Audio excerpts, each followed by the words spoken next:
When I talk to people who are planning a trip to Hawaii, I rarely hear people mention they are considering the island of Oahu. But do not cancel this island out. There is so much to do and see here, and if you know where to look and what to do, Oahu can be spectacular. So let me help you know what the best things are to do on Oahu to get the best out of this beautiful island. Welcome to the Savvy Sightseer, the channel that helps you travel savvy. If you want to really experience why Oahu is an island not to be missed, then the first thing you will want to do is visit the North Shore of Oahu.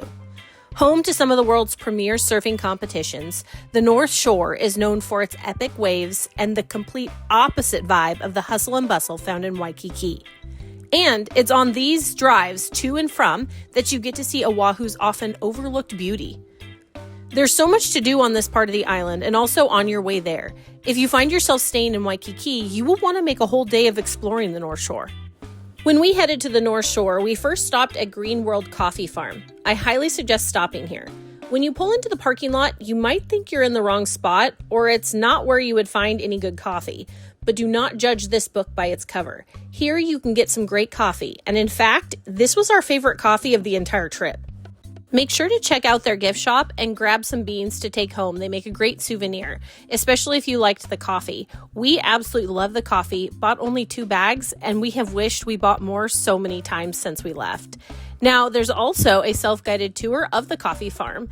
It's a great way to just kind of explore and see coffee in its natural state. It might surprise you if you've never seen it before. Now, when visiting the North Shore, you have to visit the town of Haleakala. This renowned surf town, to me, is true Hawaii. This is where you will find big waves, which are fun to watch, but not the best to swim in. Leave that to the surfers. If you want someplace to swim, then head to Shark's Cove. Now, this is named Shark's Cove because its shape resembles a shark, so don't worry about any actual sharks, as this area of the ocean has a unique rock formation that has created a protected area that makes it easy to swim in and snorkel. In fact, this is where you will find some of the best snorkeling on the entire island. Make sure to bring water shoes for this. The bottom is rocky and very slippery, and water shoes make all of the difference. As someone who doesn't like to snorkel, I loved this place because I could walk out in the water, look down into the rocky water below, and see all sorts of fish without ever putting my head in the water. I also appreciated how shallow the water was so my kids could snorkel safely with us nearby. This is a very popular spot and can get quite busy, as you can see, so be prepared for large crowds, especially the later you go in the day. Also, if you want to make sure to see some turtles while in Oahu, make sure to stop at Turtle Beach, where you are sure to see some swimming in the water or lying on the sand. This is also a very popular spot and will be highly crowded. Make sure to stay away from the turtles and watch from a distance. Now, if these 2 beaches that I just mentioned are too rocky for your liking and you're looking for one of those nice soft sandy beaches, there's also Waimea Bay, which is one of those picture-perfect crescent-shaped beaches. The water can be calmer here during the warmer months and is a great place to swim around, dip your toes in, and lay in the sand. But like with all beaches on the North Shore, during the winter months, you have to be extra careful. Those waves can get quite big and the water can get quite dangerous. Now, the other thing you want to do while you're on the North Shore is to make sure you check out the food trucks in this area. Eating outdoors at a food truck after a day at the beach is absolute Hawaiian perfection. We tried Seven Brothers and it did not disappoint. They have locations all over the island, but we went to the one right by Shark's Cove. Their paniolo burger might have been my favorite burger I have ever had. Now, this is just one of the absolute tons of different food trucks they have on the North Shore. In fact, the North Shore is famous for their iconic shrimp trucks. So if you're a fan of seafood, definitely check out those. Also located on the North Shore are 2 of the most popular tourist attractions, the Polynesian Cultural Center and the Dole Plantation. If you really want the true Oahu tourist experience, you could visit these. But if you are limited on time, I would skip them.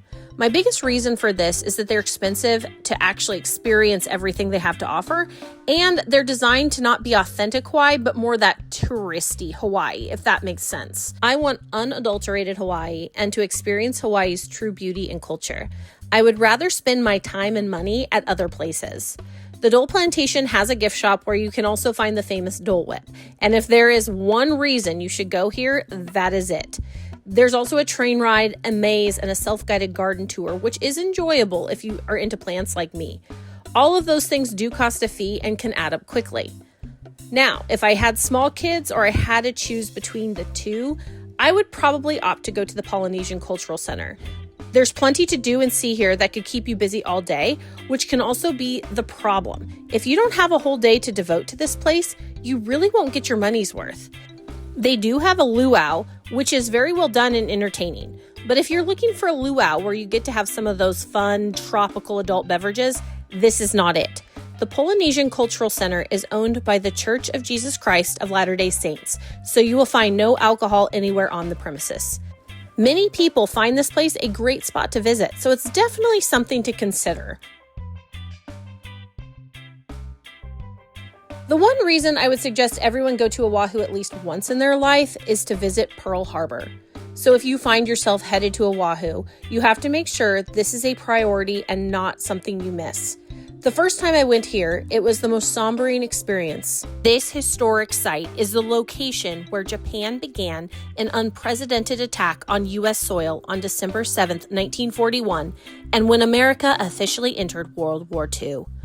Visiting Pearl Harbor is free, but it's essential you make a reservation. Part of the experience while visiting this landmark is to take a boat out to the memorial site of the USS Arizona. This means spots are limited and you must have a reservation to do so. It costs $1 per ticket to do this in advance through the National Park Service website, and I highly suggest doing this. Be careful when booking this though. A simple Google search will take you to many different outside vendors of different tours, so make sure you are on the National Park Service website and not something else. I've included the link to the right place in the video's description. You will want to do this way in advance too. Time slots fill up, especially earlier in the day. Remember, you are in Hawaii and the middle to late afternoon is hot, and most of this museum is outside or open to the outside elements. So if you're vying for an earlier slot, then you will want to make sure to reserve your tickets about 1.5 months in advance when they go live online. Visiting the USS Arizona Memorial really feels like the most impactful part of the visit here. So make sure to get your tickets to take that boat ride out to the memorial. And one tip is to ride out on the right side of the boat to get the best views of this landmark as you approach.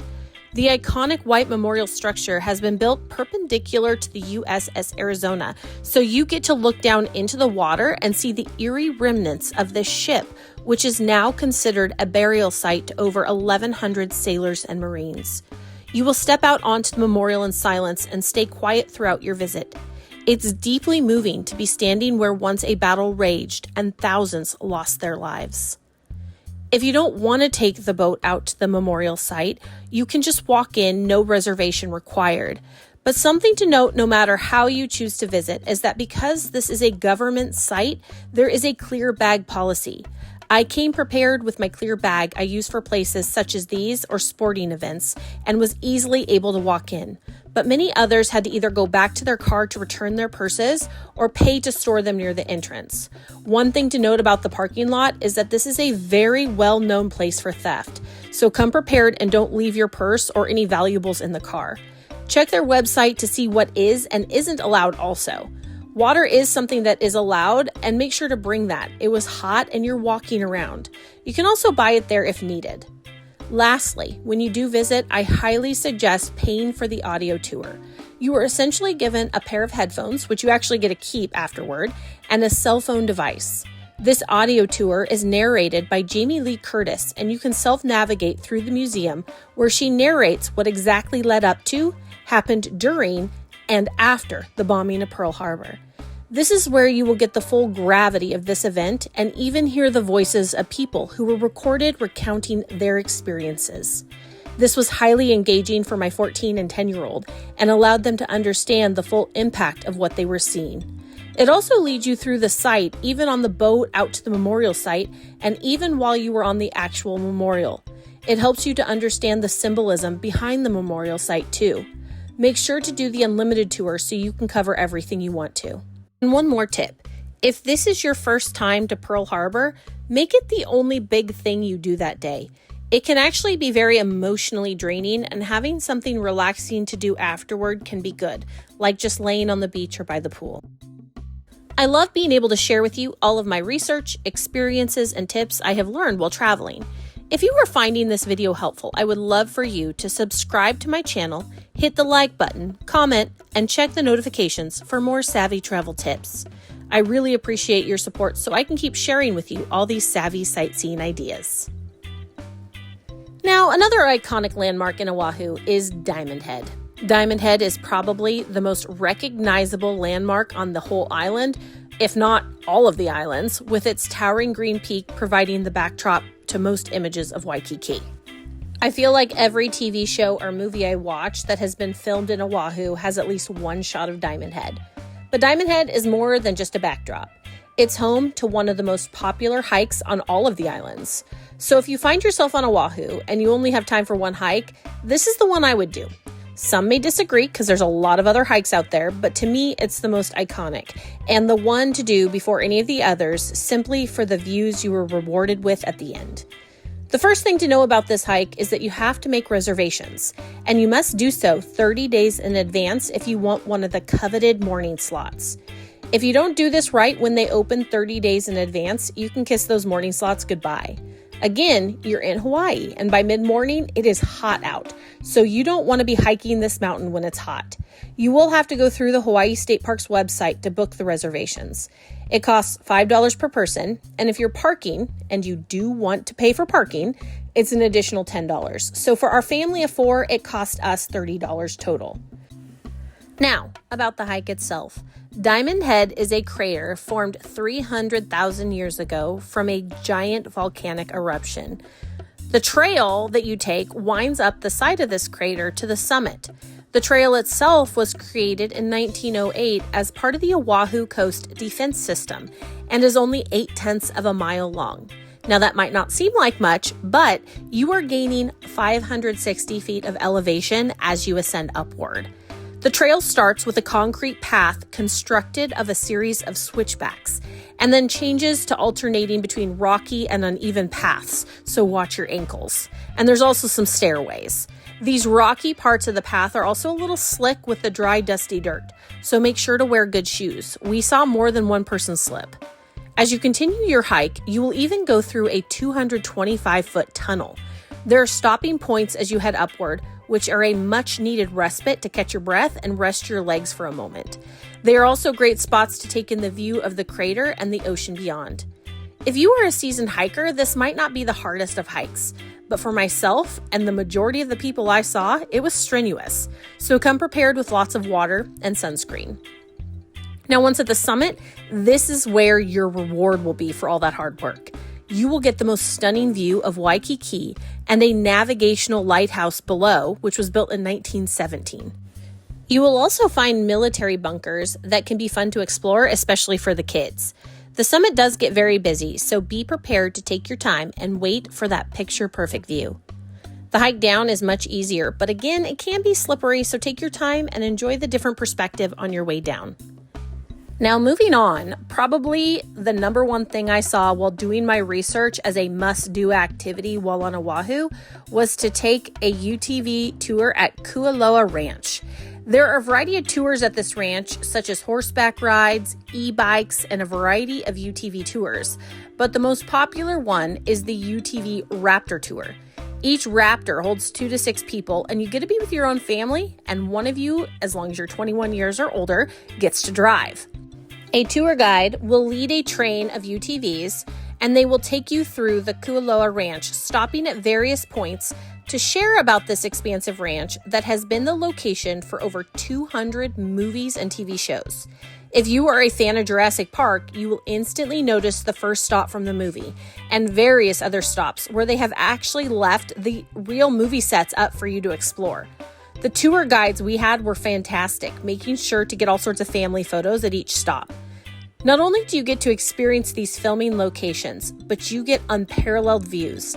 I wanted to see Mokuli'i Island, also known as Chinaman's Hat, an iconic Hawaiian landmark, and was lucky enough to get the best view on this tour. Now, a few tips about this tour. First, Do not expect this to be some off-roading, insane adventure. It's way more tame than that. They keep you at around 15 miles per hour or even less behind these tour guides. My son was expecting something more like an Indiana Jones ride at Disneyland, and this was nowhere near that level of thrill. It was also a little of a surprise for me, as I too was kind of thinking it would be a little bit more thrilling. Secondly, you will get covered in dust and be incredibly dirty when you get done. They even give you a face covering to cover your mouth and nose when you check in for this tour. The dust really kicks up if you are behind another UTV, and odds are you will be behind at least one of them. So come prepared with baby wipes to wipe yourself off afterward and a change of clothes. I would plan to go to the beach afterward to take a natural bath in the ocean. This is a great plan, and I've got a great beach for you coming up next. Now, lastly, if you get the choice to go through streams on your tour, do it. At our last viewpoint of the fish ponds, our guide asked us if we wanted to spend more time taking in this view or to take a different route and cross some streams. Our group was unanimous in taking the route through the streams. This is where you will have some thrill and also get to see some sights you wouldn't see otherwise. Now, the last thing about this ranch is they do have a restaurant on site, and this can make for an easy lunch after your tour. You can sit outside on the porch at one of the picnic tables that has a great view of the ocean. It's not the best food on the island, but it's also not the worst, and it's convenient, which is essential sometimes with kids. So plan for an earlier tour to take advantage of that. Like I mentioned earlier, after taking the UTV tour, you will be filthy, and taking a bath in the ocean can be a great thing to do. But even if you don't go on the tour, checking out one of Oahu's stunning beaches is a must, and a great one is Lanikai Beach. This beach has soft sand, turquoise waters, and makes you feel like you are in a true tropical paradise. Beaches like these are often overlooked on Oahu, and people don't realize what stunning beaches Oahu actually has to offer. I've been to all of the islands, and this was one of the most stunning beaches I had seen. Parking at Lanikai Beach can be a little tricky. You have to park on neighborhood streets, and this beach is very popular. So if you don't get there super early in the morning, be prepared to drive around for a bit. But it really is worth it to enjoy this view. Another spot that I feel like is a must-do while on Oahu is visiting the Ho'omalahia Botanical Gardens. Located on the windward side of Oahu, these 400 acres are probably most recognizable from the Instagram-worthy pictures you see of the palm tree-lined entrance. This highly photographed entrance is actually quite challenging to get a photograph of because they don't allow you to stop your vehicle. If you somehow find a way to get the shot, it's a stunner. I did it through the window and it worked. It's not the best, but hey, at least I have it. But even if you can't, you can simply drive through this garden, taking in the towering green mountains and lush landscaping. I recommend stopping at the tourist center and taking the short walk to the fish pond. The stroll to the fish pond will introduce you to all sorts of tropical wildlife, and once you reach the pond, you will see thousands of fish swimming, and again, get these picturesque mountain backdrops. And the best part is that it's all free. Now, if you find yourself enjoying these botanical gardens on the windward side of the island, you will also want to stop at one of the coolest restaurants Oahu has to offer, and that's Haleiwa Joe's. They have two locations, the original in Haleiwa and the one near the gardens in Kaneohe, which is the one to go to. They are known for their prime rib. They open at 4 p.m., and if you want the views this restaurant provides and the prime rib everyone talks about, get there before 4. The prime rib will run out. We arrived about 5 minutes prior to 4 o'clock, and there was already a line and a wait for a table with a view. We didn't mind waiting, and we are so glad we did. We were able to get this view and enjoy this prime rib. One thing I wish we would have known is that this prime rib will be the largest serving of prime rib you will ever get in your entire life and can easily be shared by 2. So if you decide to get that prime rib, share it with someone else if you can. Haleiwa Joe's isn't the only place you will want to sample what Oahu has to offer, because eating on Oahu is another must-do thing. There are so many great restaurants, and I cannot cover them all. There's too many. But I will cover a few of the iconic things here in Oahu. So first, you need to try Leonard's Malasadas. There are locations all over the island, but make sure to check out the original and be prepared to wait in a line to get these piping hot treats. This is probably the most iconic malasada place in all of the islands. Also, when on any island in Hawaii, you must get shave ice. There are a variety of places to try, like the iconic Matsumoto shave ice and the very popular Island Vintage. But our favorite while on the island was found on the North Shore near a fruit stand, and it was called Kula shave ice. It was amazing, made of all natural flavors and just so flavorful. And it was one of the favorite shave ice places we have ever had on any of the islands, to be honest. And don't forget to try some macadamia nuts at Tropical Farms, located right by the Kualoa Ranch. Here you can taste samples and choose from a variety of flavors. Its location is beautiful, and the macadamia nuts are tasty and make a great souvenir to bring home to family and friends. And if you're looking for something really unique, you could drive to the Kohana Rum Distillery and try local rum. Here you can do a walk-in tasting and try their unique take on rum.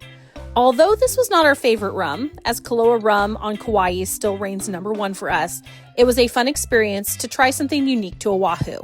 This was also a great place to bring kids because you can get them homemade sorbet to enjoy as the adults taste the rum. Now, this next thing, I wasn't sure if I was going to include as one of the must-do things on Oahu, but now that I've experienced it, it's always going to be a must-do for us when we are on this island, and that's staying at Aulani.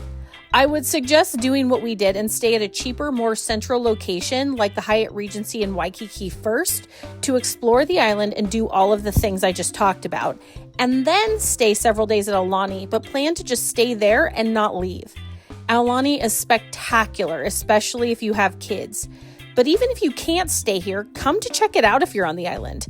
And if you can steal away a few hours, come here to experience the spa because it's absolutely amazing. You can find out more about Aulani by checking out the videos on my channel. I go into much more detail about what makes this place so special. And last but not least, about the things you must do on Oahu is visit the famous Waikiki. I'm putting this last because if you're in Oahu, you need to at least check it out because this is a very iconic part of Oahu. But honestly, it's not what would make me want to come to this island. It is very crowded, it's not the most serene and clean beach you will find, and not the kind of beach I like to hang out on when in Hawaii. But like I said, it's iconic and would be a shame if you didn't at least step foot on it. If you do check it out, you need to see the famous bronze Duke Kahanamoku statue. He was known as the father of modern surfing, and here you will see surfers all day long from sunrise to sunset. This beach is also lined by iconic Hawaiian hotels such as the Royal Hawaiian, known by its pink exterior, and the Hilton Hawaiian Village, known by its giant rainbow-decorated tower. On Friday nights, the Hilton Hawaiian Village even has fireworks show anyone can watch from the beach or the ocean, where hundreds flock to the ocean by surfboard or boat to take in the show. We were lucky enough to see it from our hotel room lanai at the Hyatt Regency. And when it comes to the nightlife here in Waikiki, it is shocking if you are used to the other islands. Walking down the main street that runs through Waikiki, Kalakaua Avenue, you might think you are on Hawaii's version of the Vegas Strip. There's street performers, loud music, and large crowds everywhere. But for me, overall best thing about Waikiki are the sunsets. There's nothing quite like a Hawaiian sunset and something that will never get old. Overall, Oahu has so much more to offer than just Waikiki. And if you are ready to venture around the island, you can find some of the best things all of Hawaii as a whole has to offer. So don't write off Oahu. Instead, enjoy all it has to offer. Thank you for joining me and letting me share with you about the best things to do on the island of Oahu. If you have any more questions about Oahu or anything I have mentioned in this video, feel free to leave your question in the comments. Also, make sure to hit subscribe so you can see more of my videos to help inspire your next travel destination and to help you travel savvy.